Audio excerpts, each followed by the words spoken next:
Hi everyone, good evening সবাইকে। So বন্ধুরা, কেমন আছো সবাই? আশা করি সবাই অনেক অনেক ভালো আছো। আজকে তোমাদের মাঝে নিয়ে চলে এলাম বিশ্বকর্মা পুজোর মিনি ব্লগ।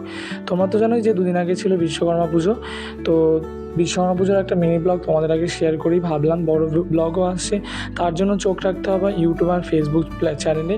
যারা ইউটিউব থেকে দেখছো তারা ইউটিউব চ্যানেল সাবস্ক্রাইব করবে, যারা ফেসবুক পেজ থেকে পেজটিকে ফলো করবে। আর এখানকার পুজো প্যান্ডেল তো খুব সুন্দর ছিল, ঠাকুরটাও দুর্দান্ত ছিল। তারপর আরেকটা পুজো প্যান্ডেলে চলে, এখানকার ঠাকুরও বেশ সুন্দর দেখতে, আর সাজানো গোছানো বেশ পরিপাটি, সেটা দেখে খুব সুন্দর চলে এলো। আর একটাই ফিল দিচ্ছিল, পুজো প্রায় চলে এলো। হ্যাঁ, কোন পুজো? দুর্গা পুজোর কথা বলছি, তোমরা তো সবাই জানো। তারপর ওখান থেকে চলে এলাম আরেকটা পুজো প্যান্ডেল ছিল ভূতের ওপর, যেটা আমার বড় ব্লগে চোখ রাখতে হবে, সেখানে আমি শেয়ার করব। তারপর এক এক করে একটার পর একটা পুজো প্যান্ডেল তোমাদের আমি শেয়ার করলাম, বিশ্বকর্মা ঠাকুরও দর্শন দিলাম। তো আজকের মতো মিনি ব্লগ এখানেই শেষ করলাম। কার কেমন লাগলো অবশ্যই কমেন্ট সেকশনে জানিও। নেক্সট